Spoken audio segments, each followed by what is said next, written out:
Saya coba hubungi Prof dulu ya, Bu ya. Ya, iya Mbak, makasih.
Izin Bu, nggak bisa terhubung Profnya. Oh, nggak apa-apa, mungkin minta tolong Udah Bu Ani. istirahat mungkin. Minta tolong Bu Ani untuk ini. Kebetulan Bu Tri Suratmi yang mencanangkan acara ini, beliau sedang ada rapat di BKKBN.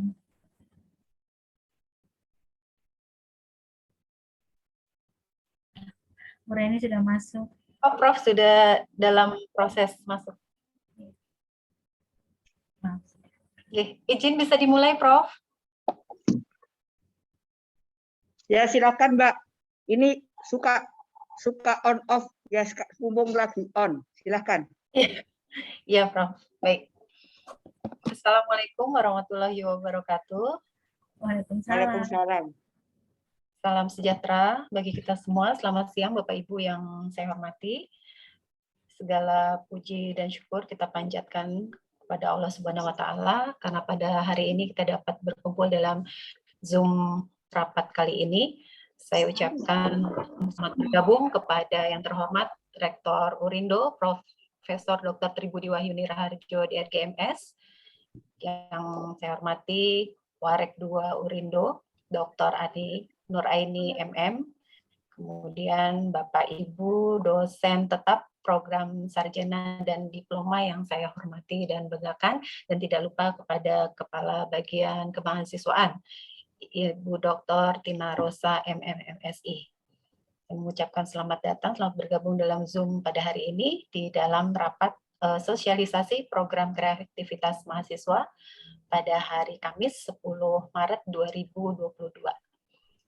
Baik Bapak Ibu, sebelum kita memulai acara, izinkan saya membacakan susunan acara pada hari ini, yaitu yang pertama adalah sambutan atau arahan dari Rektor, yang kedua adalah pemaparan materi oleh Dr. Tina Rosa MMMSI, kemudian yang ketiga adalah pemaparan dari KPS Agroteknologi, Ibu Reni Nurjasmi SPM Biotech, kemudian yang keempat adalah diskusi dan tanya jawab, kemudian 5 penutup. Demikian Bapak Ibu, susunan acara kita hari ini. Sebelum kita memasuki rangkaian acara hari ini, marilah kita menundukkan kepala, merendahkan hati, agar acara ini berlangsung dengan lancar dari awal hingga pertengahan hingga akhirnya.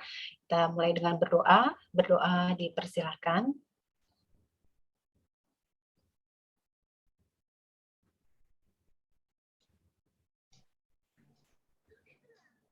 Berdoa selesai. Baik Bapak Ibu yang saya hormati, kita masuki acara. Iya, padahal duitnya, padahal.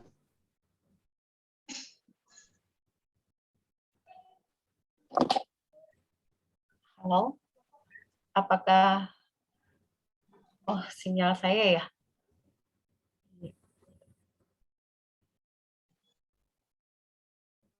Bagus, Pak.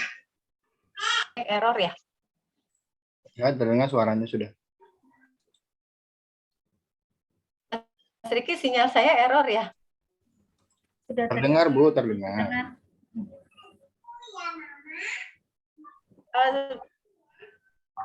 Sinyal saya error ya, Mas Riki?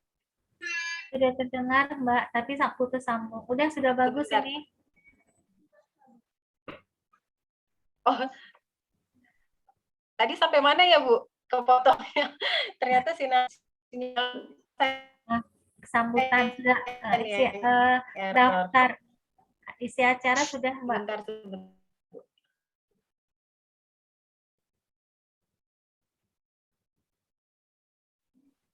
Mungkin sekarang sambutan Bu Rektor, Mbak.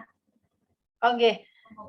Maaf Bapak Ibu, sinyal saya sepertinya sedikit ada gangguan di rumah. Baik, kita masuk agenda yang pertama, yaitu sambutan dari Rektor Urindo kepada Prof. Tribudi. Dipersilakan, Prof. Terima kasih Mbak Ria. Assalamualaikum warahmatullahi wabarakatuh.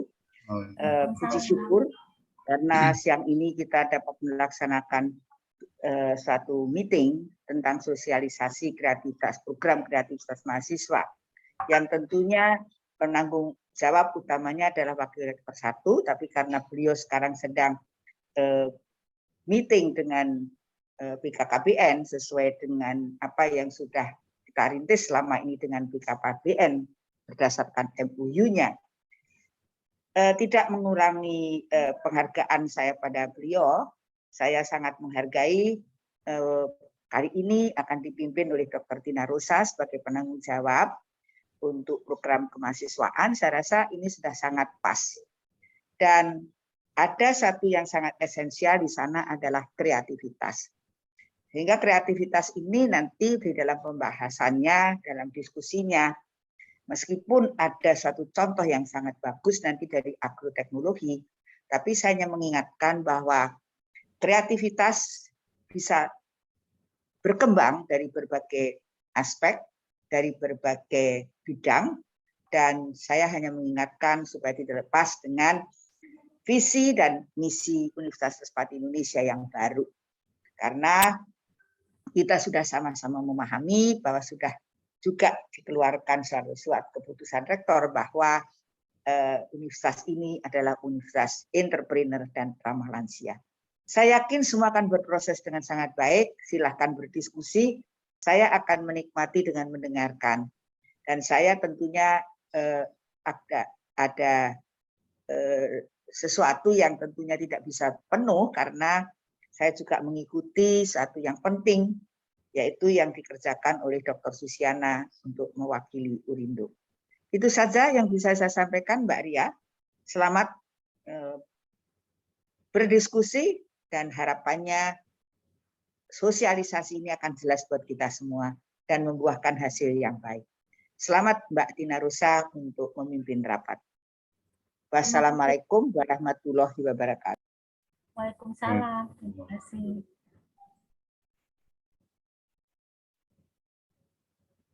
Bu Ria masih mute.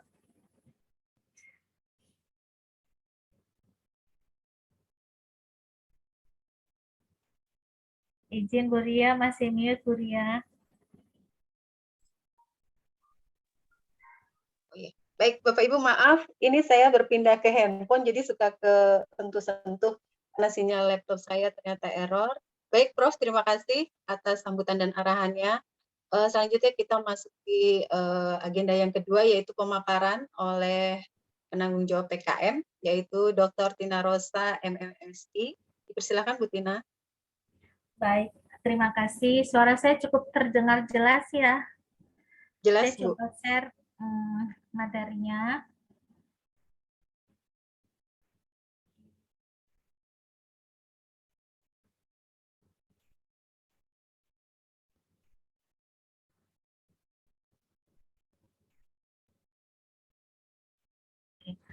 Assalamualaikum warahmatullahi wabarakatuh. Selamat siang, salam kebaikan bagi kita semuanya.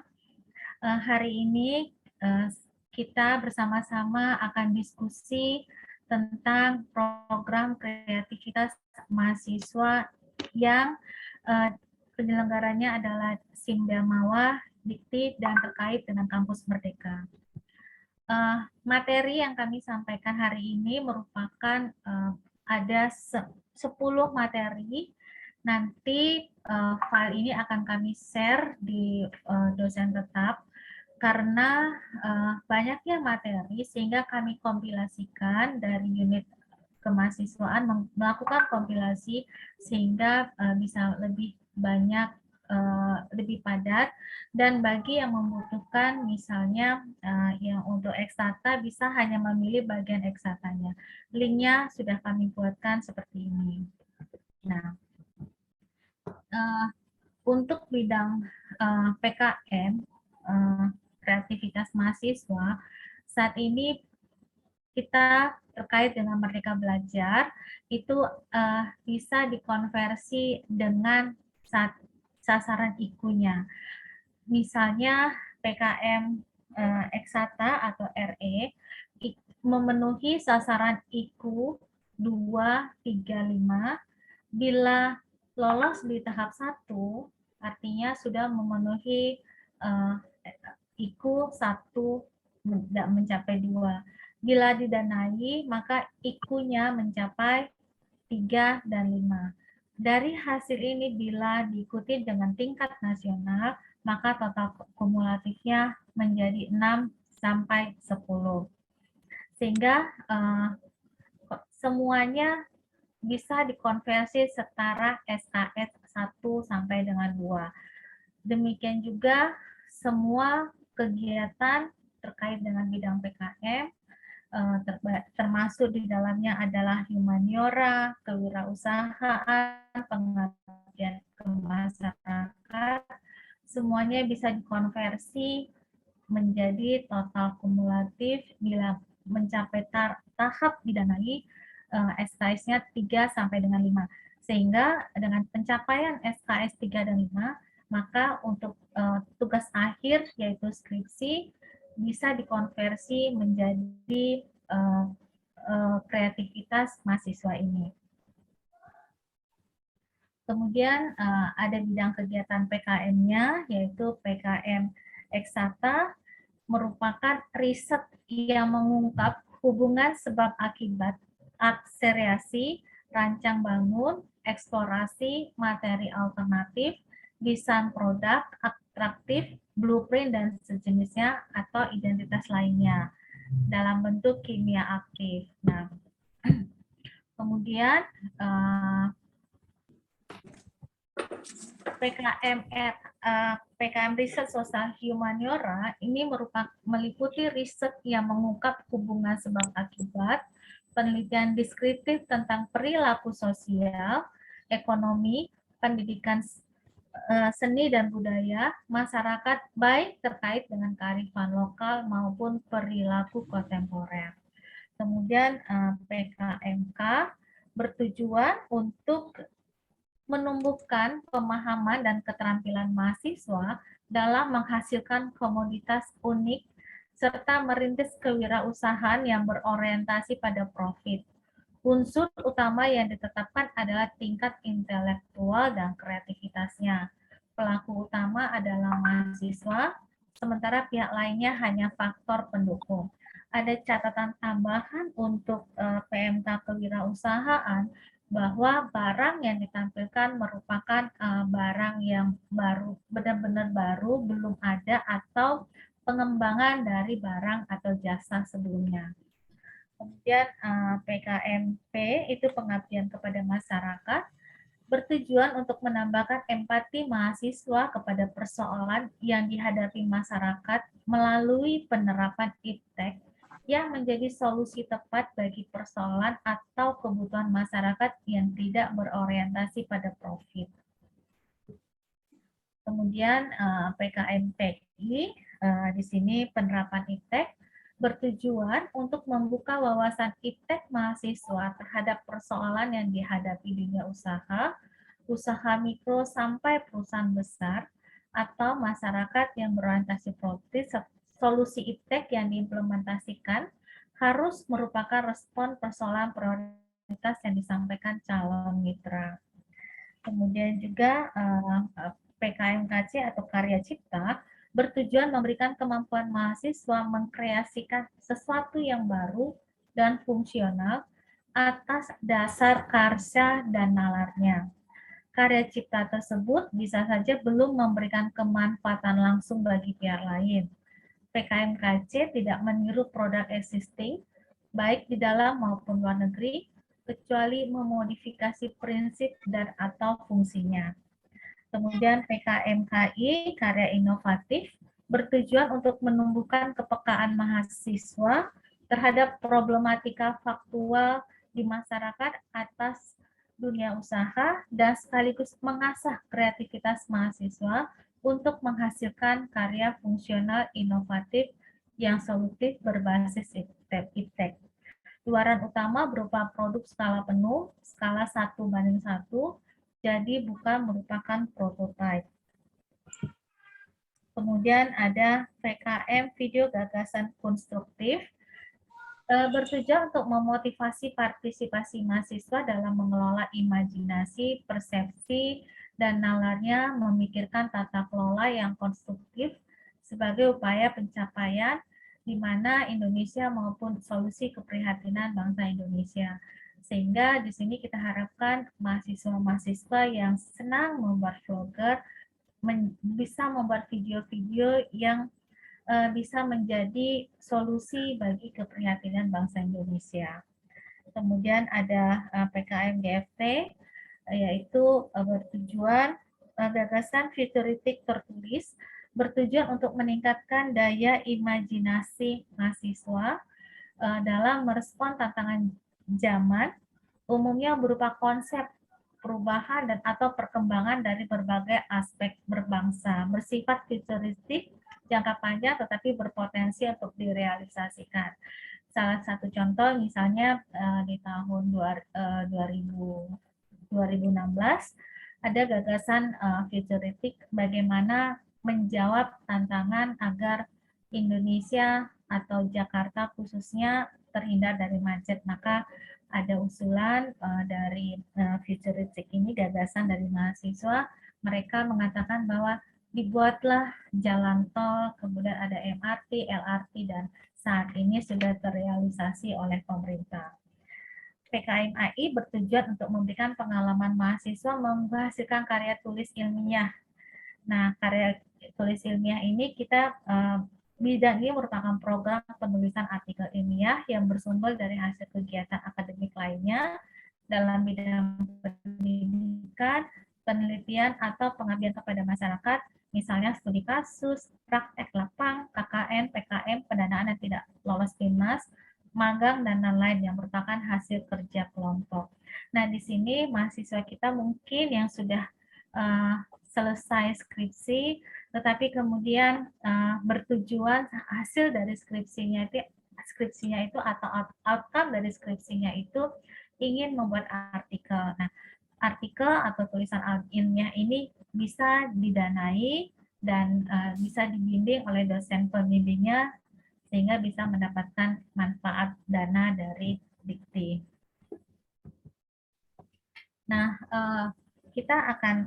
saya akan konsentrasi karena banyaknya yang dosen yang mendaftar untuk pengajuan pengabdian kepada masyarakat, maka saya akan menjelaskan secara highlight bahwa PKM pengabdian masyarakat ini memberikan kesempatan kepada mahasiswa untuk berinteraksi secara aktif pada masyarakat mitra non-produktif, menumbuhkan tenggang rasa dan solidaritas terhadap masalah yang dihadapi masyarakat mitra, menerapkan ilmu pengetahuan, teknologi, dan seni untuk membantu menyelesaikan permasalahan mitra.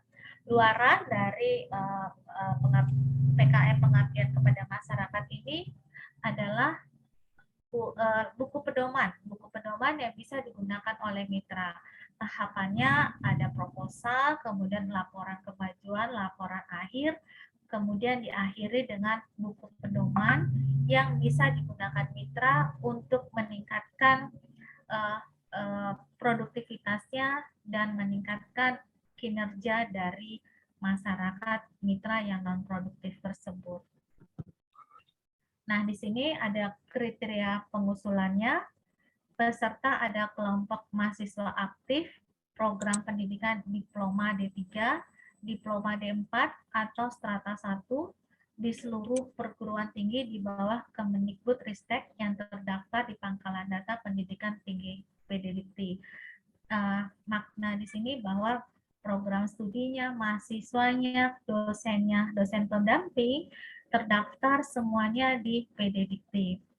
Kemudian kelompok pengusul berjumlah 3 sampai dengan 5 orang, terdiri dari 1 orang ketua dan 2 sampai dengan 4 orang anggota. Jadi minimal 3 orang, maksimal 3 orang, sudah termasuk ketua.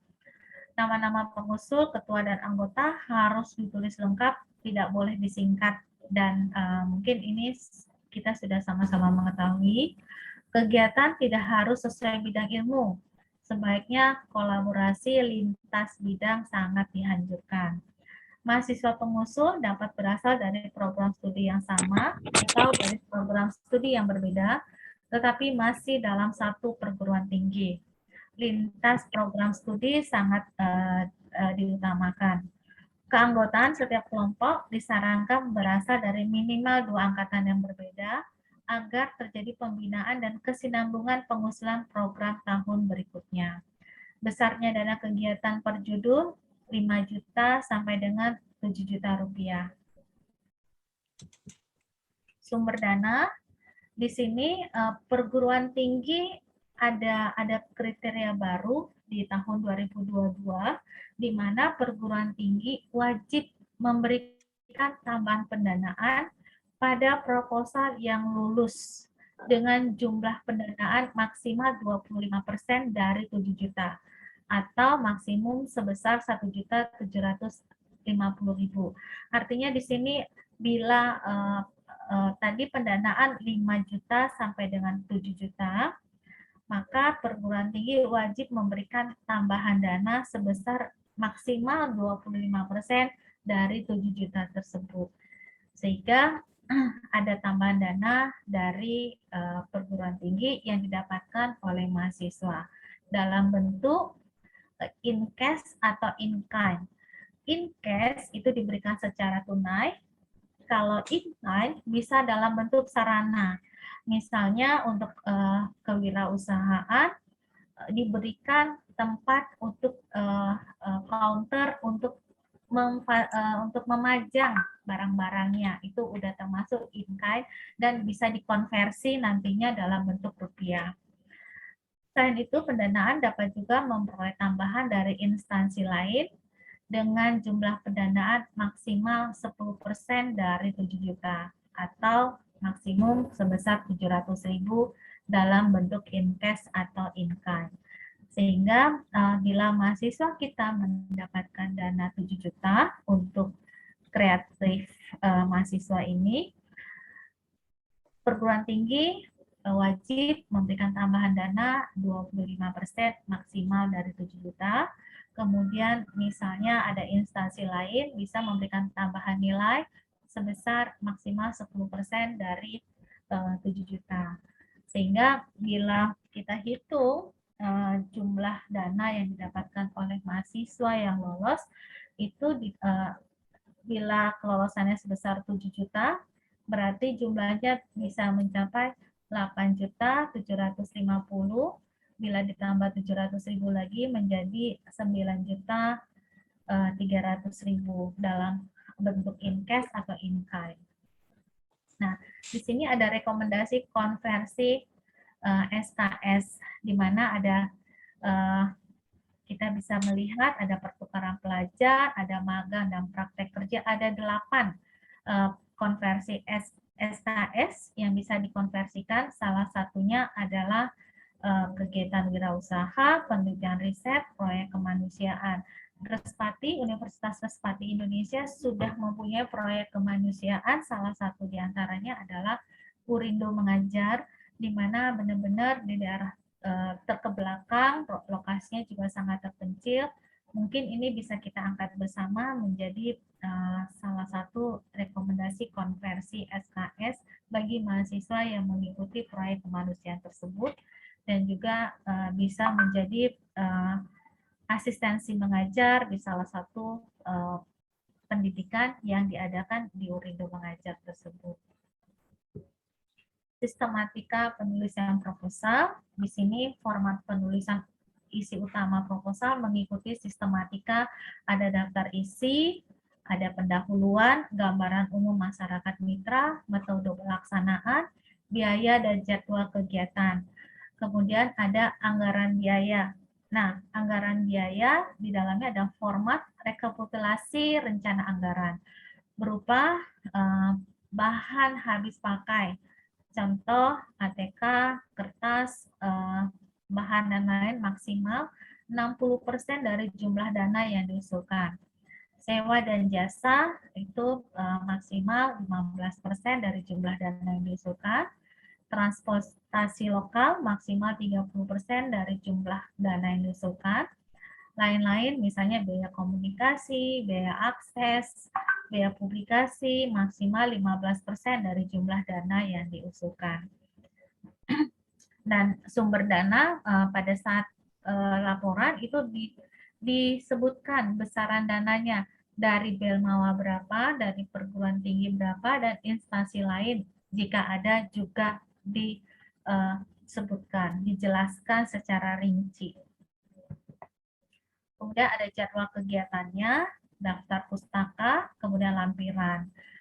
Nah, kemudian pada saat melaporkan setelah itu di proposal disetujui dan dilaksanakan, ada format penulisan tentang kemajuan kegiatan.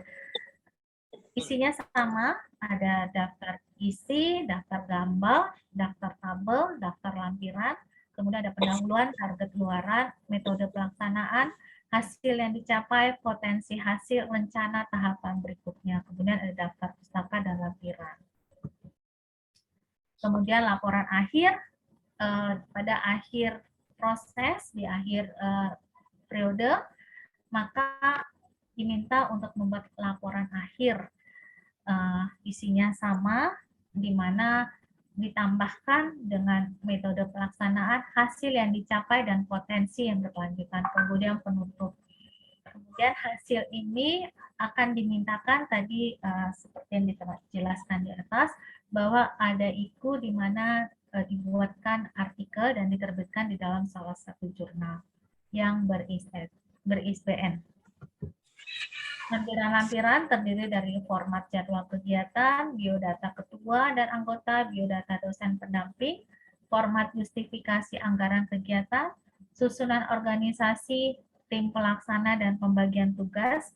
Jadi di dalam tim tersebut, misalnya 5 orang, terdiri dari 1 ketua dan 4 anggota, maka setiap anggotanya diberi keterangan tugasnya apa, job desk-nya apa.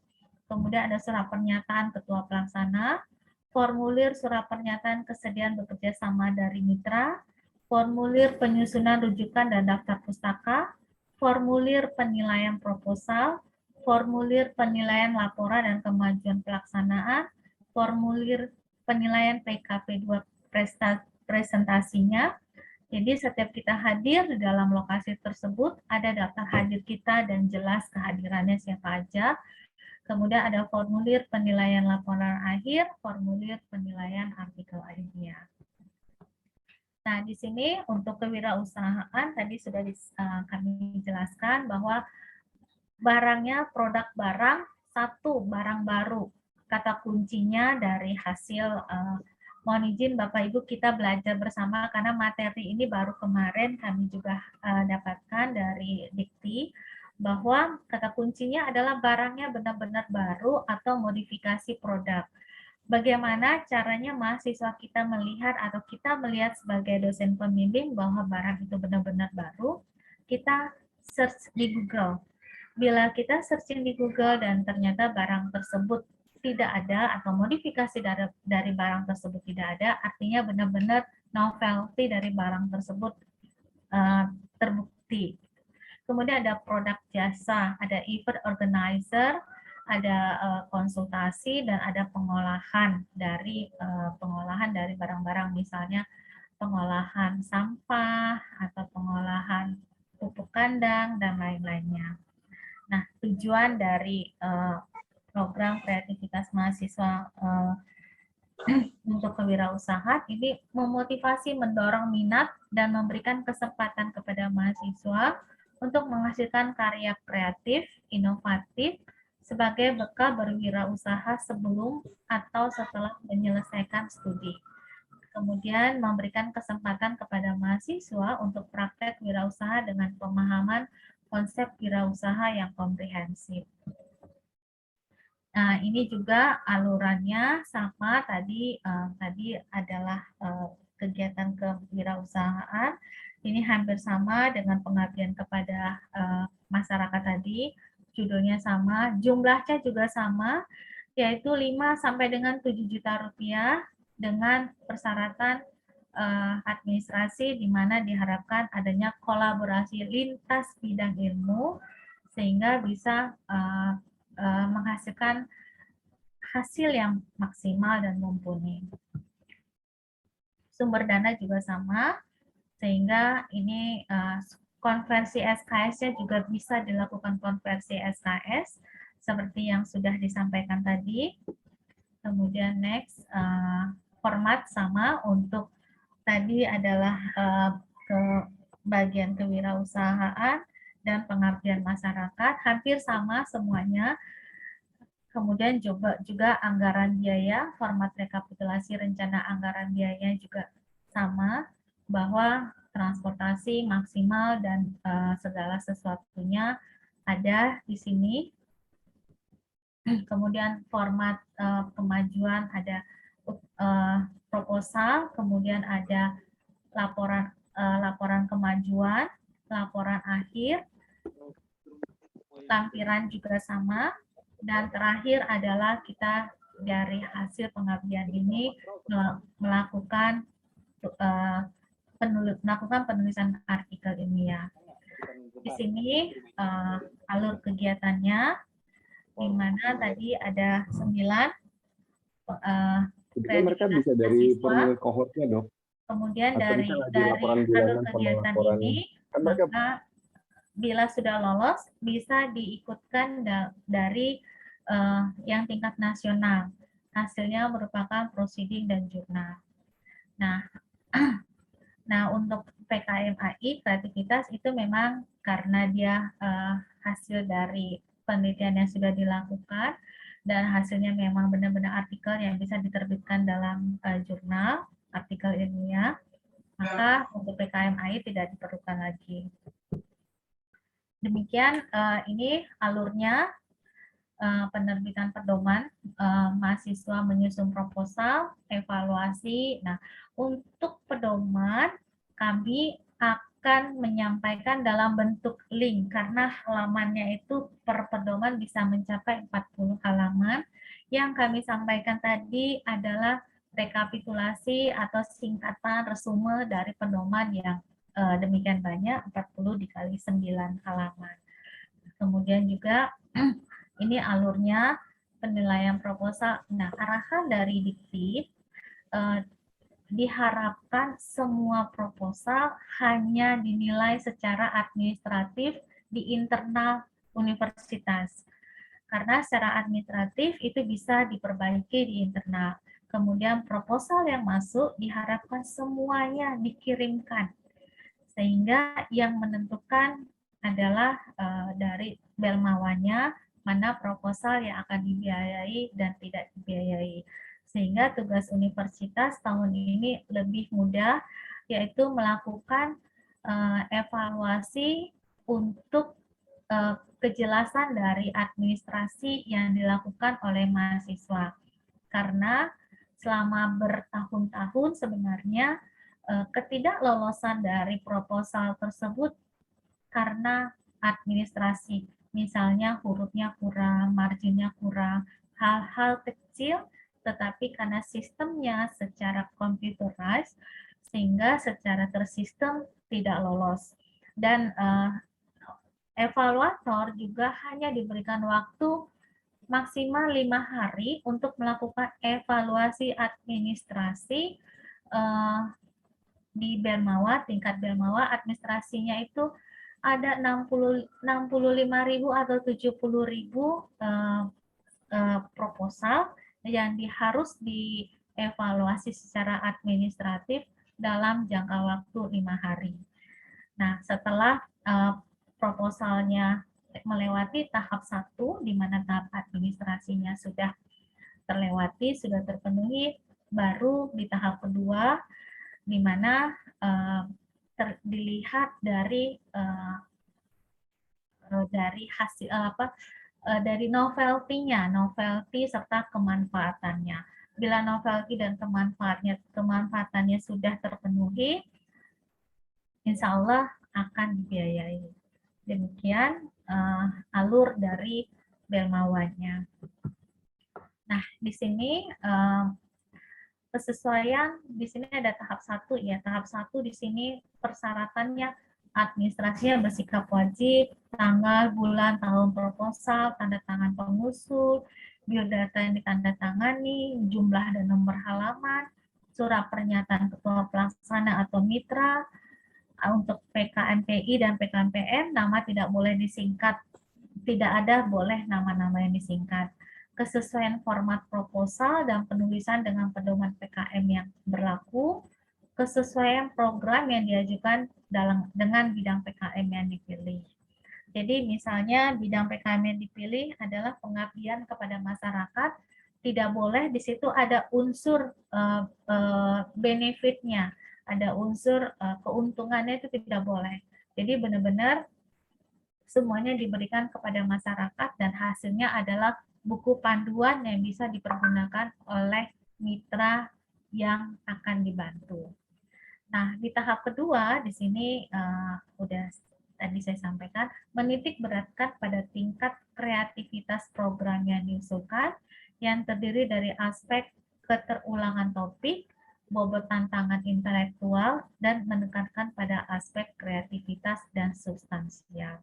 Demikian paparan yang berusaha kami sampaikan dengan meresume buku panduan yang disampaikan. Untuk buku panduan kami akan sampaikan nanti melalui WA group, link-linknya, di mana bisa langsung dibuka link-link tersebut dan kami siap untuk memberikan konsultasi baik per kelas, nanti ada Wanda yang bisa membantu untuk memberikan penjelasan lebih lanjut baik per kelas kepada mahasiswa maupun bagi para dosen.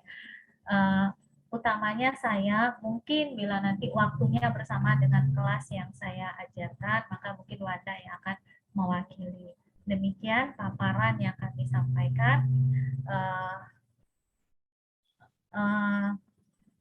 Izin menyampaikan satu lagi, yaitu dari surat pernyataan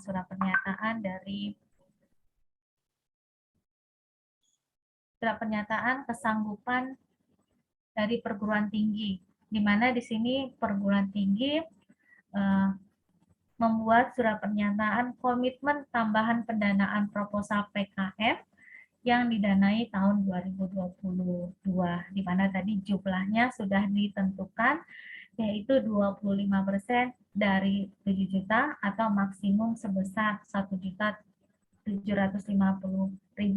dalam bentuk in cash atau in kind untuk setiap kelompok PKM yang lolos seleksi pendanaan dari Direktorat Pembelajaran dan Kemahasiswaan Kementerian Pendidikan, Kebudayaan, Riset, dan Teknologi.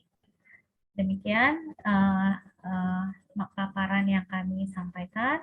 Nanti kita lanjutkan dengan tanya jawab, waktu dan tempat kami kembalikan kepada MC. Silakan Bu Rati. Baik, terima kasih Bu Tina Rosa atas pemaparannya. Baik Bapak Ibu, seperti telah dijelaskan tadi bahwa terdapat 10 bidang program kreativitas mahasiswa yang dapat dipilih. Sebelum kita masuk tanya jawab, kita akan mendengarkan pemaparan dari Ketua Program Studi Agroteknologi Ibu Reni Nurjasmi SPM Biotech, di mana salah satu di pada PKM lalu mahasiswa agroteh dapat lulus proposalnya. Kepada Bu Reni dipersilakan. Baik, terima kasih Ibu Tia. Mohon maaf, suara saya kedengeran nggak Ibu? Jelas, Bu. Jelas ya. Baik. Mungkin izin saya share screen dulu ya Bu. Ya, silakan Bu. Tapi saya ini kayaknya belum jadi host deh Bu, belum bisa. Mas Riki bisa minta tolong Ibu Reni mau Langsung share aja bisa kok. Oh, Nggak perlu bisa. jadi co-host. Iya, sudah multi-share dibuat oleh Mas Riki. Oh ya, sebentar. Izin saya share screen dulu ya Bu.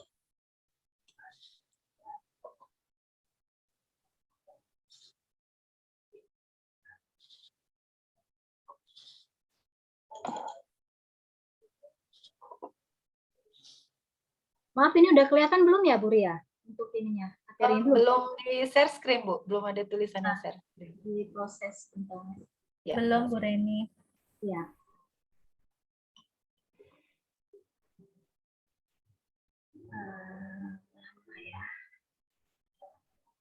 Ya.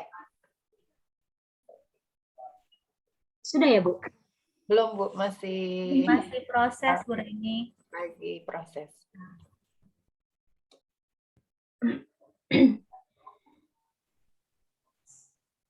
Soalnya di saya udah kelihatan. Mungkin jaringannya, Bu. Ini masih start screen share. Masih loading. Masih Di stop share lagi coba. Iya, betul.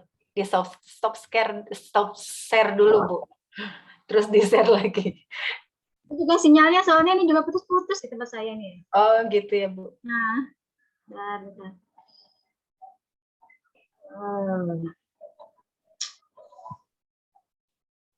Atau minta bantuan Mas Riki. Bagus kayak itu share ya. suaranya bagus kok. Sama gambarnya juga bening.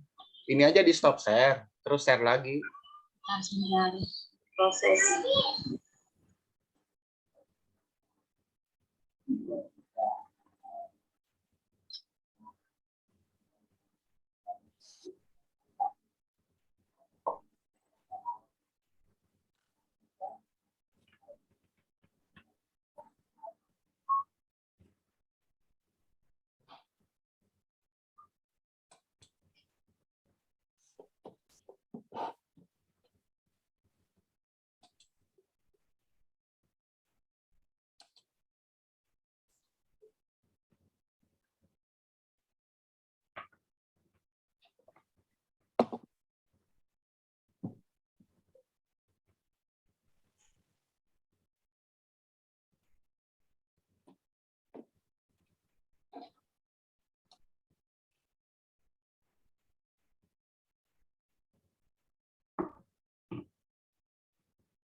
Ibu Reninya keluar ya, Bu. Baik, mungkin Didahului dengan diskusi tanya jawab dulu, bagaimana Bu Tina? boleh, Bu. Ya, baik Bapak Ibu, karena Bu Reni sedang ada gangguan teknis, maka dimajukan ke agenda yang berikutnya, yaitu diskusi dan tanya jawab kepada Bapak Ibu. Jika ada pertanyaan, dipersilakan.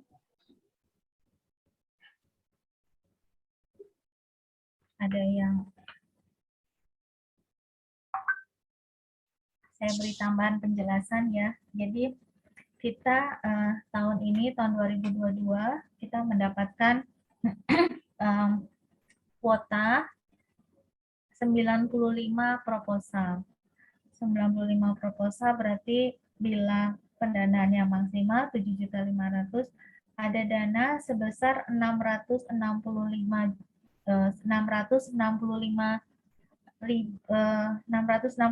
juta, ya 665 juta, lebih dari 0,5 miliar.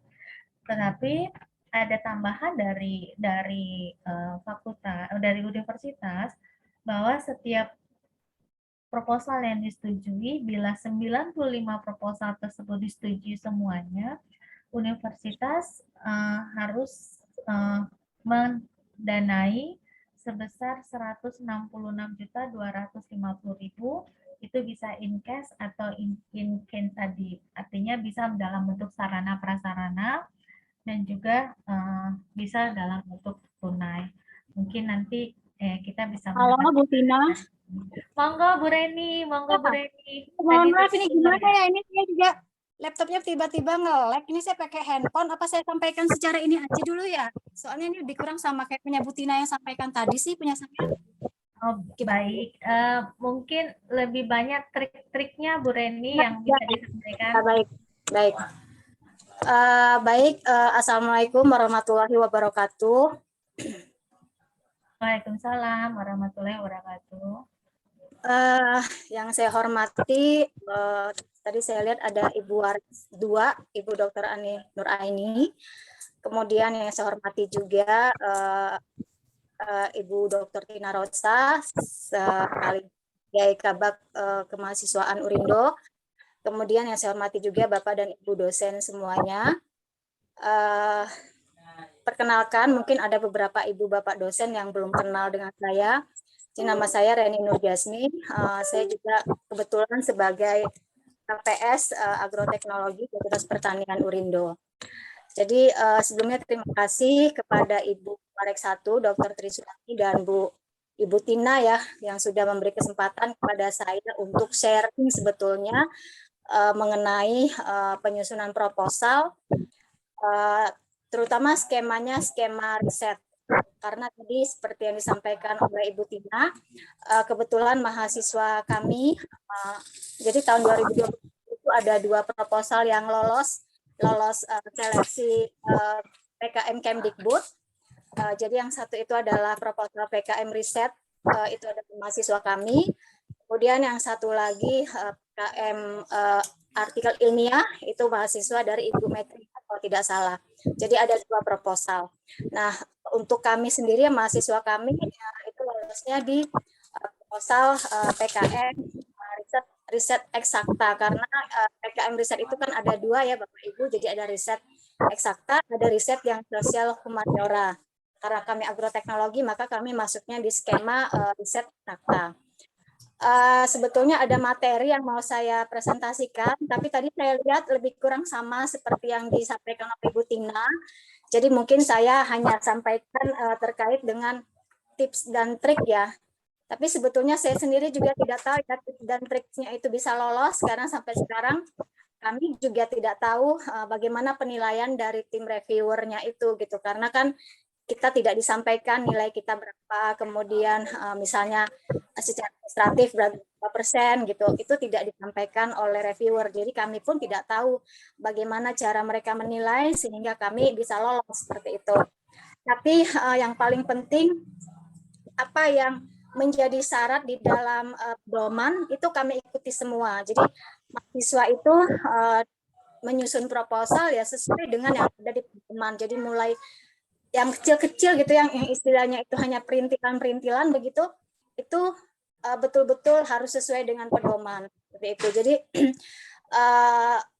kalau kami pertama itu menyusun mahasiswa itu kan kalau bisa direkomendasikan, tadi sampai oleh Bu Tina juga direkomendasikan antar bidang. Jadi memang sebaiknya nilai apa itu mungkin jadi poin juga barangkali ya, kalau misalnya proposal itu disusun anggotanya itu berasal dari berbagai bidang program studi seperti itu. Nah, kalau kami memang kebetulan bukan dari berbagai bidang program studi, tetapi kami menyusunnya itu mahasiswa itu anggotanya terdiri dari 2 angkatan yang berbeda. Jadi mereka tidak berasal dari angkatan yang sama. Jadi ada yang angkatan 2 orang, itu angkatan tahun 2018, dan 1 anggota yang kedua itu angkatan 2020. Jadi ada 3 mahasiswa, 2 angkatan 2018 dan 1 anggota yang paling terakhir, anggota kedua itu dia adalah mahasiswa angkatan 2020. Jadi kami bikinnya satu proposal itu anggotanya terdiri dari 2 angkatan yang berbeda. Nah, kemudian selain itu juga terus terang, jadi tahun 2019 kami juga mengusulkan. Jadi saya juga 2019 mahasiswa saya ada 2 proposal yang diusulkan, yaitu PKM riset juga eksakta, tapi dua-duanya tidak lolos. Jadi dari situ saya belajar ini masalahnya di mana. Ternyata yang di tahun 2019 itu memang kontribusi saya sebagai pembimbing sangat minimalis sekali. Jadi memang lebih banyak menyerahkan ke mahasiswa. Jadi mahasiswa itu mereka yang banyak menyusun proposalnya seperti itu. Nah, hingga di tahun 2021 ini lebih banyak saya sebagai pembimbing itu ya kontribusinya lebih dari 50%. Jadi hampir 80% ya itu terlibat langsung dalam penyusunan proposal itu gitu, karena mahasiswa kami adalah mahasiswa yang cukup lemah dalam penyusunan karya ilmiah. Karena mereka belum punya pengalaman menulis karya ilmiah gitu ya. Kalau skripsi mungkin lebih skripsi kalau nyusun skripsi itu kan istilahnya mahasiswa itu lebih banyak pemakluman dari si dosen gitu supaya bisa mereka lolos seminar proposal atau di sidang skripsi. Tapi kalau yang PKM kan tidak bisa ada pemakluman itu kan tidak ada. Jadi memang semua hal yang ada di pedoman itu harus diikuti seperti itu. Jadi oleh karena itu dosen pembimbing harus terlibat langsung, kemudian harus banyak juga ikut serta menyusun bersama-sama mahasiswa itu proposalnya. Jadi kita tidak bisa hanya menyerahkan begitu saja ke mahasiswa, tapi kita juga harus langsung. Kalau saya kemarin ya terus terang ikut langsung menyusun proposal, mulai menyusun, mengurutkan latar belakangnya seperti apa, kemudian sampai metodenya juga terlibat langsung dalam penyusunan itu gitu. Kemudian saya lihat juga di proposal itu tadi Bu Tina sudah panjang lebar menyampaikan bagaimana tata caranya, sistematikanya. Jadi ternyata kalau kita baca pedoman itu memang agak jelimet gitu istilahnya, yang susah gitu. Banyak sekali hal-hal kecil yang juga harus diperhatikan. Misalnya bagaimana penomoran halaman, kalau daftar isi itu sampai daftar tabel atau lampiran itu harus ada di penomorannya Romawi, misalnya ditulisnya di pojok kiri bawah gitu. Kemudian nanti yang daftar bab 1 sampai daftar pustaka tulisnya harus di pojok kanan. Itu kan sesuatu hal yang sebetulnya tidak terlalu penting buat kita gitu, tapi ternyata itu menjadi syarat mutlak gitu di dalam pedoman PKM ini. Kemudian bagaimana cara menulis itu hal-hal yang mahasiswa kadang tidak terpikirkan seperti itu ya. Mereka kadang-kadang tidak mau ribet gitu ya menyusun proposal, sehingga mereka apa adanya.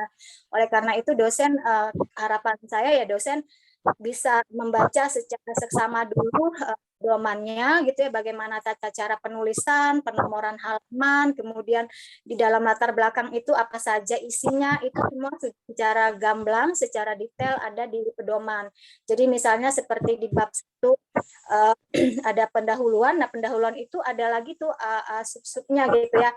Harus ada latar belakangnya, kemudian ada tujuan khususnya, kemudian ada lagi manfaatnya. Di situ semuanya harus ada di dalam latar belakang. Jadi dalam pendahuluan maksud saya. Jadi pendahuluan itu tidak hanya berisi cerita tentang latar belakang saja, tapi di situ semua hal yang harus ada di pendahuluan itu harus kita masukkan. Bagaimana kekinian dari penelitian kita itu juga harus ada di dalam latar belakang. Termasuk nanti kalau yang riset ada tinjauan pustaka, kemudian metode penelitian, dan termasuk juga penulisan daftar pustaka itu juga sudah ada di dalam pedoman. Jadi kita harus mengikuti bagaimana cara penulisan daftar pustaka yang ada di pedoman. Jadi kalau kita serahkan ke mahasiswa, ya mahasiswa pasti akan menulis apa adanya gitu ya. Tapi kita sebagai dosen, kalau pengalaman saya kemarin ya, saya baca betul pedoman itu dengan seksama apa yang harus ada, apa yang harus diikuti seperti itu, sehingga nanti sesuai proposal yang dihasilkan itu sesuai dengan pedoman yang ada begitu. Nah, kemudian mungkin yang perlu diperhatikan juga adalah mengenai judul. Tadi disampaikan bahwa untuk judul itu harus yang kekinian. sebetulnya bukan hanya kekinian, tapi juga mungkin judul yang memang topiknya itu ya kalau bisa topik sesuatu yang menarik, misalnya bisa dikatakan seksi, atau misalnya judul yang sekiranya itu memang bombastik gitu ya. Jadi atau mengenai sesuatu hal yang menjadi persoalan yang tidak selesai-selesai misalnya sampai sekarang seperti itu. Kalau kami kemarin kan judulnya mengambil tentang limbah perkotaan. Jadi mungkin Bapak Ibu nanti dengan mahasiswa mungkin bisa juga untuk judul yang kira-kira yang menarik, yang seksi. Jadi karena tadi disampaikan juga oleh Ibu Tina bahwa reviewer itu kan tidak punya waktu banyak untuk membaca isi. Jadi kalau untuk yang secara administratif mereka mungkin dengan sistem gitu. Jadi otomatis ngeceknya dari sistem. Jadi mereka tidak akan membaca administratif secara administrasi, mereka tidak akan secara terlalu detail gitu ya melihat. Tapi kalau untuk judul, ketika mereka melihat judul kita sesuatu hal yang menarik, mungkin tidak begitu persoalkan dengan metode, karena kalau menurut kami penelitian kami sendiri tidak juga kekinian, benar-benar kekinian juga tidak sebetulnya, tetapi mungkin karena ada unsur limbah kota itu tadi ya, karena ada unsur limbah kota di mana limbah kota ini adalah sesuatu hal yang memang sangat menarik untuk dibicarakan banyak orang gitu ya, dan persoalannya sampai sekarang juga tidak selesai-selesai. Mungkin itulah yang kemudian menjadikan proposal kami ini memiliki nilai lebih begitu. Tapi kalau dilihat dari metode, sebetulnya standar, metodenya itu standar, tidak ada sesuatu yang kami tidak menggunakan alat yang wow gitu ya, atau misalnya tidak menggunakan lab yang wow juga gitu, yang standar aja. Tapi mungkin ya tadi karena dari judul itu ada sesuatu yang menarik mengenai limbah kota, mungkin itulah nilai lebihnya sehingga bisa lolos. Jadi harapan saya mungkin untuk Bapak dan Ibu dosen, mungkin nanti judul bisa pilih judul yang memang benar-benar menarik untuk dibaca oleh reviewer. Jadi judul-judulnya dulu yang dibuat semenarik mungkin, bombastik dulu gitu ya, bombastis dulu, nanti kalau soal isi nanti saja gitu, karena yang paling penting itu nanti dari reviewer itu kan dia ngelihat judul, kemudian secara administratif sudah sesuai dengan pedoman, mungkin sudah cukup seperti itu. Karena nyatanya kami pun tidak bagus-bagus banget sih isinya gitu ya, bukan sesuatu hal yang memang menarik, tidak bisa dikatakan juga yang wow sekali, tapi karena judul tadi, mungkin itu ya. Dan mungkin satu lagi yang bisa saya sharing ya, saya share adalah mahasiswa ini mereka itu kan sangat terbatas kemampuannya dalam penyusunan seperti latar belakang begitu ya. Sementara latar belakang itu kalau kita sebagai dosen kan suka membaca skripsi mahasiswa itu harus runut dari awal sampai akhir, nanti saling keterkaitan dengan metode seperti itu. Nah, mungkin itu juga yang perlu dicermati lagi begitu ya, dibahas bersama, didiskusikan dengan mahasiswa supaya latar belakangnya ini memang benar-benar mencerminkan topik dari penelitian kita begitu. Karena kalau dibiarkan mahasiswa yang menyusun, punya ini mahasiswanya memang harusnya yang mereka yang banyak kerja gitu menyusun, tapi kan kenyataannya kalau mahasiswa kami itu memang tidak bisa begitu, mereka dilepas begitu saja susun sendiri gitu, tidak bisa. Jadi dosennya memang harus ada harus itu terlibat langsung dalam penyusunan proposal. Jadi tidak bisa hanya dengan verifikasi saja, pada saat verifikasi seperti itu juga tidak bisa seperti itu saja, tapi kita memang betul-betul mencermati, betul-betul mengoreksi betul gitu ya isi proposalnya, supaya apakah sudah sesuai dengan pedoman atau belum gitu. Jadi mungkin seperti itu yang bisa saya sampaikan tips dan triknya ya untuk yang penyusunan proposal, khususnya yang skemaris ini. Mungkin itu Bu Tina lebih kurangnya yang bisa saya sampaikan. Kalau untuk teman lebih kurang sama seperti disampaikan oleh Ibu Tina ya. Cuma perbedaannya kan di sistematikanya aja. Jadi kalau LPKM tadi kan yang untuk pengabdian masyarakat kan tidak ada tinjauan pustaka, kemudian metode penelitiannya juga tidak sedetail dari yang penelitian. Kalau penelitian kan sangat detail, bahan dan alatnya, kemudian cara kerja, kemudian rancangan penelitian dan seterusnya kan itu ada di dalam penelitian. Nah, kemudian ada lagi mungkin saya ingat untuk biaya. Untuk biaya itu kan dia maksimal 10 juta, berarti kita tidak boleh lebih dari 10 juta. Kemudian untuk biaya sendiri mungkin nanti bisa diperhatikan ada persentasenya, jadi berapa persen Jadi untuk keperluan administrasi itu kalau tidak salah maksimal hanya 20%. Sementara 80% itu untuk operasional. Jadi nanti dalam penyusunan proposal mungkin perlu diperhatikan pembagian biaya itu. Jadi yang mana yang belanja operasional itu harus 80%. Minimal gitu ya. Sedangkan untuk yang administrasi harus lebih kecil. Jadi jangan sampai nanti terbalik yang administrasi itu lebih dari 20%, itu juga mungkin akan menjadi penilaian. Kemudian tidak ada juga di situ kalau di program mati ada beberapa hal yang tidak boleh ada di dalam dalam anggaran, rekapitulasi anggaran biaya. Jadi seperti honor-honor peneliti atau honor-honor mahasiswa atau pihak ketiga terusnya itu tidak boleh dimasukkan di dalam pembiayaan gitu, anggaran belanja gitu, rencana biaya.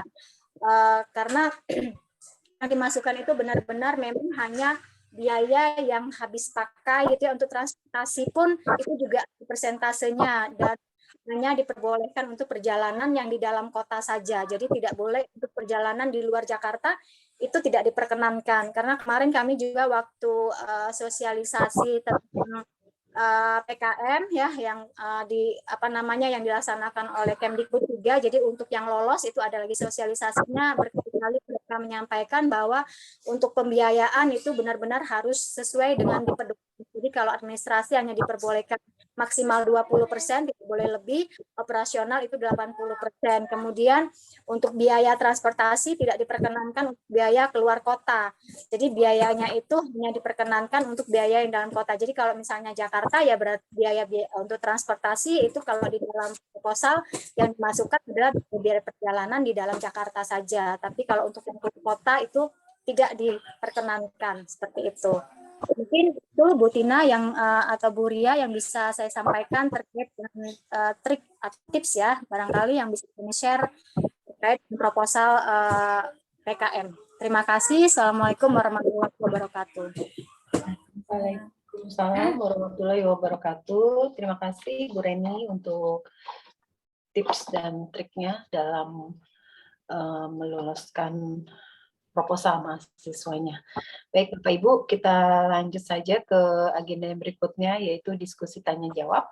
Dipersilakan kepada Bapak Ibu yang memiliki pertanyaan, baik kepada Ibu Tina maupun kepada Ibu Reni.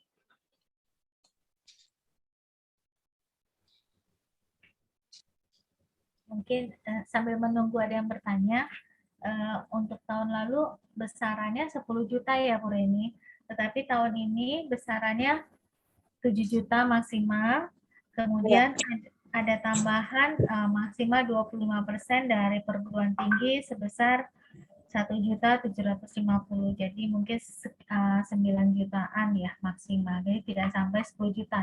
Jadi penurunan hanya jumlah proposal yang akan disetujui lebih besar daripada tahun sebelumnya, nominalnya yang lebih kecil.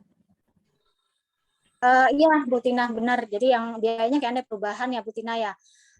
Kemudian mungkin tips juga ya Bu ya untuk biaya. Kalau kemarin itu kan pengumuman lolos itu kan sebenarnya kan nggak langsung keluar seperti itu ya Bu Tina. Jadi pengumuman lolos harusnya kan kita langsung mulai begitu, tapi kenyataannya kan dananya tidak langsung keluar biasa. Kalau kemarin itu sekitar 1 bulanan atau sekitar hampir 2 bulan ya baru dananya itu keluar gitu.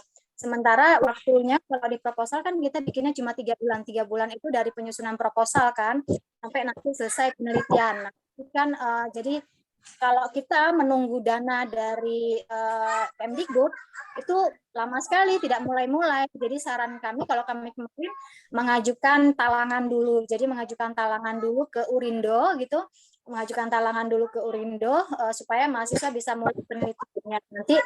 Nanti dana yang dari Kemdikbud juga akan masuknya ke rekening Urindo seperti itu. Jadi mungkin nanti kalau lolos proposalnya Bapak dan Ibu bisa membuat surat untuk pengajuan talangan dulu ke Urindo supaya mahasiswanya bisa mulai, karena waktu dari penyusunan dari waktu pengumuman itu cuma 2 bulan, kemudian kita diminta untuk membuat laporan kemajuan. Jadi waktunya sangat sempit sekali untuk buat laporan, dari mulai sampai membuat laporan itu cuma sebentar, tidak seperti dosen mungkin agak lama waktu, tapi ini hanya 3 bulan. Jadi kemarin pengumumannya itu bulan bulan Agustus, dananya keluar kalau tidak Agustus atau September Juli.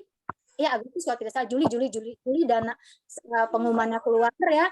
Kemudian September sudah harus bikin laporan kemajuan seperti itu. Jadi kalau untuk dana sebaiknya minta dana talangan dulu supaya mahasiswa bisa mulai. Jadi nanti laporan kemajuannya tidak terlambat, karena untuk laporan kemajuan pun kita diminta untuk presentasi. Jadi mahasiswa kemarin setelah mereka membuat laporan kemajuan diminta presentasi. Jadi semua proposal yang lolos, yang sudah mulai melakukan penelitian, sudah bikin laporan kemajuan, itu semuanya harus presentasi. Ada rekrutnya dia 2 orang, jadi ditanya-tanya sedetail-detailnya gitu ya, dari semua mahasiswa dari seluruh Indonesia, begitu ya, mereka mempresentasikan laporan kemajuan. Jadi lambat kita bisa ikut presentasi seperti itu, Bu Tina. Terima kasih Bu Reni.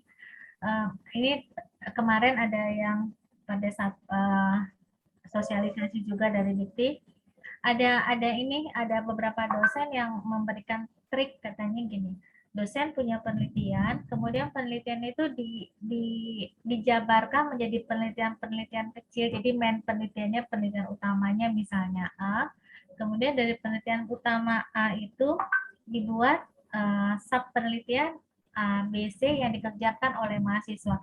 Itu juga memungkinkan untuk dilakukan. Hanya pada saat presentasi mahasiswanya benar-benar menguasai, begitu ya Bu Reni ya. Tadi Bu Reni bilang Bu Reni hampir 80% membantu mahasiswa gitu. Nah, di beberapa perguruan tinggi lain bahkan penelitian dosennya yang dibuat menjadi penelitian-penelitian kecil untuk mendukung penelitian besarnya. Dan itu ternyata bisa didanai untuk penelitian dosennya dan penelitian mahasiswanya. Demikian trik dari beberapa perguruan tinggi. Mungkin bisa saya tambahkan juga ya, mungkin bagi beberapa dosen, ini manfaatnya bagi dosen apa begitu ya. Misalnya kayak penelitian di Kemdikbud yang penelitian dosen kan mereka dananya kan buat dosen, kemudian mereka kan bisa publikasi namanya si dosen. Nah yang ini juga demikian. Jadi nanti kalau publikasi ininya nama dosen dimasukkan juga. Jadi mahasiswa nanti kan mereka bisa ilmiah, dosennya masuk walaupun sebagai penelitian terakhir gitu. Nah itu ada poinnya juga. Nah kemudian dosennya juga di Simlitapmasnya itu langsung masuk gitu, dia sebagai pembimbing PKM mahasiswa. Jadi seperti saya itu ada di dalam Simlitapmas saya sebagai pembimbing PKM ini. Jadi bisa digunakan juga bagi Bapak dan Ibu yang dapat Serdos barangkali ya, atau mungkin bisa nanti Japung juga bisa dimasukkan sebagai pembimbing kegiatan mahasiswa PKM karena ada sertifikatnya juga. Begitu Bu Tina. Iya, makasih Bu Reni. Artinya berdasarkan pengalaman Bu Reni bahwa manfaat bagi dosen juga sangat besar, bisa mendapatkan sertifikat, namanya di Simlitapmas termasuk, kemudian juga diakui secara sistem oleh Dikti. Dan pasti pengalamannya menjadi lebih bertambah ya Bu Reni ya, untuk membimbing mahasiswa menjadi lebih baik lagi. Mungkin Bu Maya, mungkin ada yang ingin ditanyakan Bu Maya? Iya Bu Tina, masih sakit jadi belum, masih nyimak dulu Bu Tina. Ya, lanjut Bu Tina, masih nyimak. Baik, makasih. Mas Aji mungkin.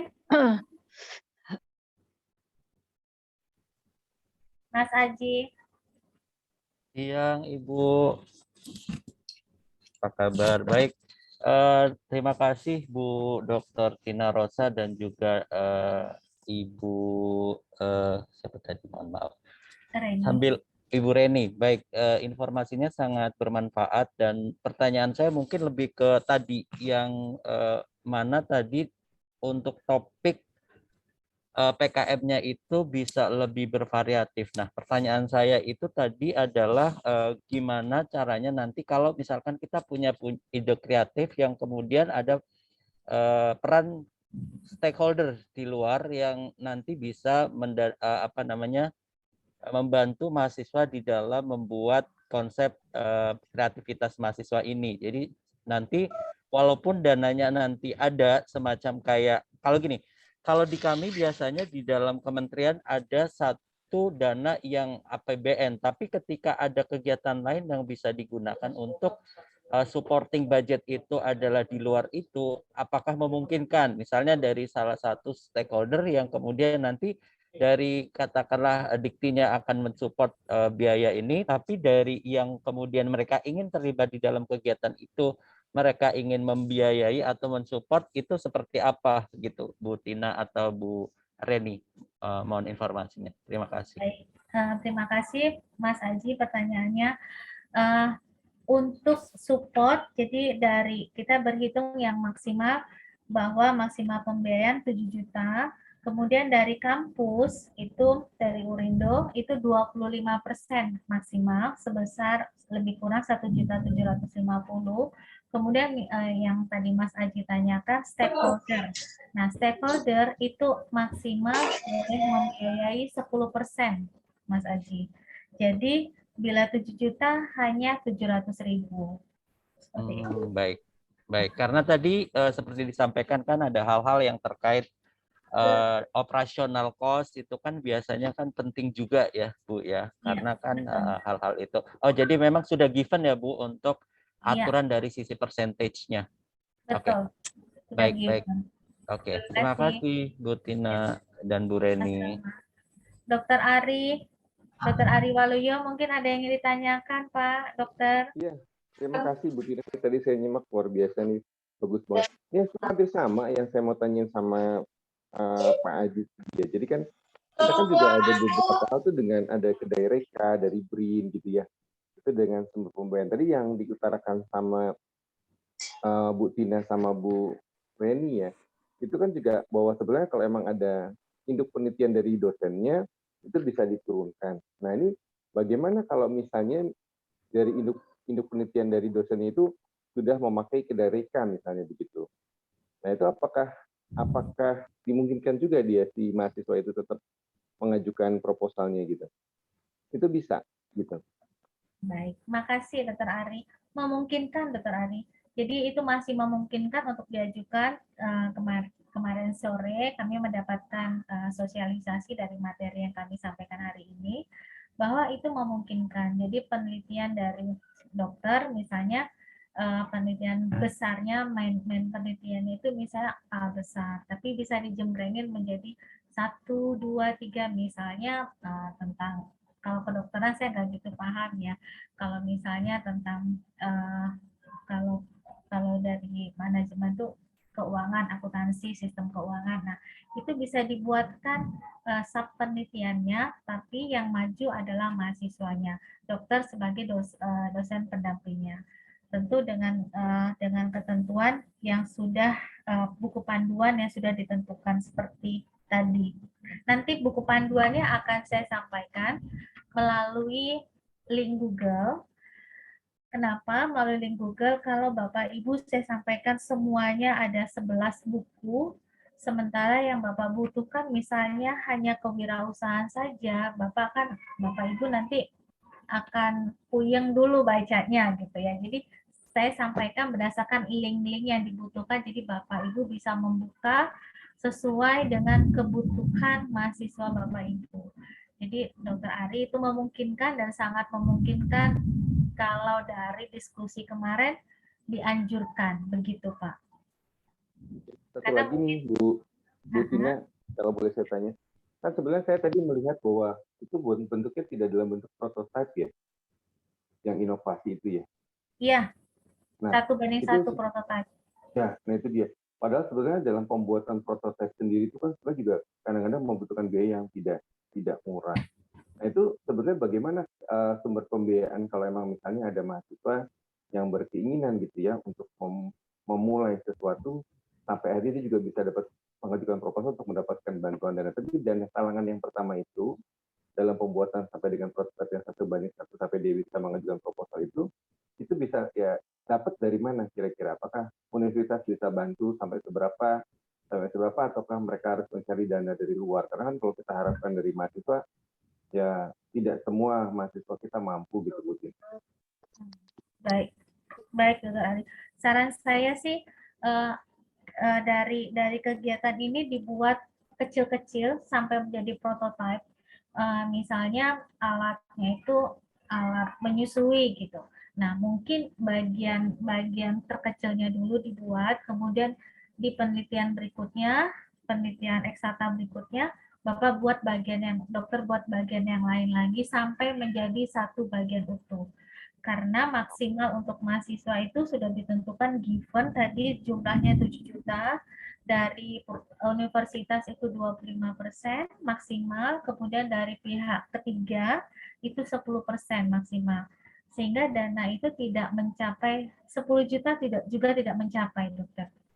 Jadi saran saya kalau memang bentuknya prototipe itu dibuat bagian per bagian, sehingga pada saat akhirnya nanti kan ada penelitian yang berkelanjutan. Di penelitian eksakta itu ada penelitian yang berkelanjutan, itu dibuat kelanjutannya di tahun berikutnya. Begitu, dokter. Dari yang kami baca ya, dari kami baca dan arahan yang kami dengarkan kemarin sore. Baik, terima kasih Bu Tina. Sama-sama, Dr. Ari. Terima kasih. Mungkin saya bisa menambahkan ya Bu Tina, sedikit ya Bu Tina ya. Boleh Bu Reni, silakan pakarnya.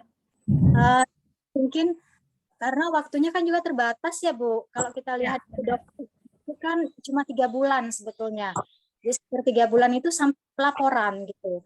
Jadi kalau sebisa mungkin ya memang penelitiannya yang dianjurkan yang memang simple ya, yang sederhana gitu kan. Karena kalau waktu 3 bulan itu ya mulai dari kita mulai penelitian sampai sampai laporan akhir. Karena kan nanti mereka masuk ke berikutnya itu ada PIMNAS gitu ya, Pekan Ilmiah Mahasiswa Nasional itu. Jadi sehingga waktu 3 bulan itu mungkin tidak bisa gitu kalau penelitian agak berat gitu ya, agak lama waktunya, kemudian kalau tingkat kegagalannya agak tinggi gitu kan, itu akan mempersulit kita nanti untuk laporan begitu. Jadi mungkin nanti untuk judul sendiri, mohon mungkin Bapak dan Ibu bisa memperhatikan waktunya yang 3 bulan ini gitu untuk PKM. Jadi memang waktunya beda kalau sama penelitian dosen ya, kalau penelitian dosen yang dari Simultagmas itu kan waktunya 1 tahun, hampir 1 tahun itu. Tapi kalau yang ini hanya 3 bulan. Kalau kemarin itu cepat sekali. Jadi lolos tadi itu, jadi dananya kontrak bulan Juli kalau tidak salah atau Agustus ya. Jadi September itu tahu-tahu udah minta laporan kemajuan begitu. Jadi kalau laporan kemajuan tuh rata-rata yang waktu presentasi itu mahasiswanya juga semua. Jadi tidak ada yang masih baru 50% gitu, 60% itu malah tidak ada. Mereka sudah selesai semua. Jadi 90% gitu, hanya publikasi aja. Jadi memang mahasiswa tuh dikejar-kejar waktu juga gitu untuk pelaksanaan penelitiannya gitu, yang cuma 3 bulan itu. Jadi kalau menurut saya sebaiknya memang simpel saja, yang sederhana saja, karena waktunya juga hanya sekitar 3 bulan seperti itu Bu Tina. Kalau bisa lagi mungkin kalau ikut proyek dosen mungkin yang sudah berjalan ya, penelitiannya itu sudah berjalan begitu, mungkin cuma tinggal sebagian kecil saja yang perlu diteliti, itu malah lebih bagus lagi gitu. Jadi mahasiswa tidak usah mulai dari awal karena kan waktunya sempit kayak gitu. Mungkin itu Bu Tina tambahan dari saya. Terima kasih. Terima kasih Bu Reni. Terima kasih. Nah, demikian Dr. Ari. Jadi mungkin penelitian mahasiswa itu dibuat simpel. Bila menjadi bagian dari penelitian dosen, itu bagian terkecil dari penelitian dosennya. Jadi dalam waktu 3 bulan, jangka waktu itu bisa terselesaikan dengan baik, terkait juga dengan laporan. Bukan hanya laporannya, sekarang udah sampai dengan artikel ilmiahnya. Jadi diharapkan sudah masuk ke jurnal tahun 2022.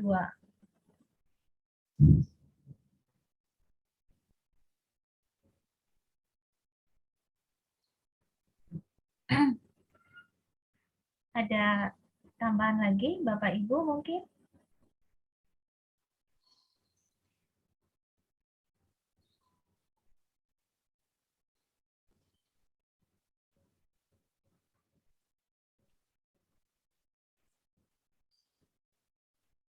Bu Ria, mungkin sudah tidak ada pertanyaan lagi, Bu Ria. Baik Bu, Bapak Ibu jika tidak ada pertanyaan lagi, selesai sudah sosialisasi PKM pada sore hari ini. Yang menjadi catatan penting adalah persyaratan administrasi pada tahap pertama itu yang merupakan kunci dari diterima atau tidaknya proposal dari mahasiswa. karena by system jadi perlu diperhatikan pada saat pengajuan pada saat tahap 1 ini. Kemudian juga kalau dari Bu Reni itu bahwa dosen pembimbing itu diharapkan terlibat langsung dalam penyusunan proposalnya. Jadi keterlibatan dosen itu memang sangat penting. Kemudian dalam penyusunan latar belakang proposal juga sangat penting. Kemudian judul proposal juga sangat penting. Jadi judulnya harus eye catching ya, atau menarik perhatian. Kalau tadi bahasanya Bu Reni adalah bombastis. Seperti itu catatan pentingnya memang yang menjadi catatan pentingnya hanya terutama pada tahap awal, yaitu persyaratan administrasi, hal-hal kecil dalam penulisan dan lain-lain itu menjadi poin penting dalam penyusunan proposal PKM ini. Jadi demikian Bapak Ibu, selamat berkarya bersama mahasiswa dalam program PKM ini. Semoga semakin banyak PKM dari mahasiswa URINDO yang dapat lolos dalam tahap seleksi ini. Demikian Bapak Ibu. Kepada Bu Tina, karena Prof. Tri tidak ada dan Bu Ani sedang melakukan pembimbingan dengan mahasiswa, pada Bu Tina dipersilakan untuk statement closing. Bu Ani ada itu? Mungkin Bu Ani aja. Terima kasih Mbak Tina. Ya, Bu Ani mungkin mohon ditutup Bu Ani. Aduh, maaf nih Bu tadi Ani saya tadi sedang bimbingan Bu Tina. Ya, silakan Bu Ani. jadi nggak ngikutin. Nggak ngikutin. Yang penting mudah-mudahan mahasiswa yang ikut PKM tambah banyak, jadi bisa dapat hibah lebih banyak nantinya. Amin. Amin. Ya, itu Dan aja nggak apa-apa, biar langsung ditutup Mbak Ria kalau sudah selesai. Baik Bu, ya Bapak Ibu demikian rapat sosialisasi PKM pada hari ini. Saya tutup dan tadi ditutup oleh Bu Ani. Wassalamualaikum warahmatullahi wabarakatuh. Waalaikumsalam. Bu Ria mungkin dokumentasi. Oh iya belum foto bersama ya. Mas Riki bisa Mas Riki masih ada nggak ya? Masih. Hadir, dinyalakan saja Oh, kamera. hadir ya Bapak Ibu, untuk dokumentasi dipersilahkan untuk membuka, mengaktifkan kameranya.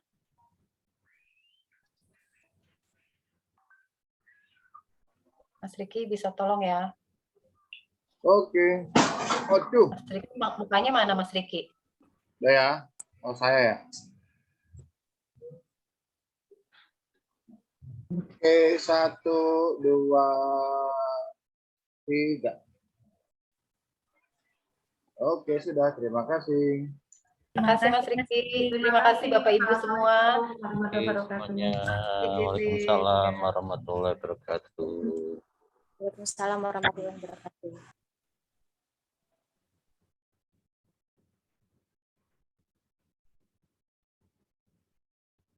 Izin N ya.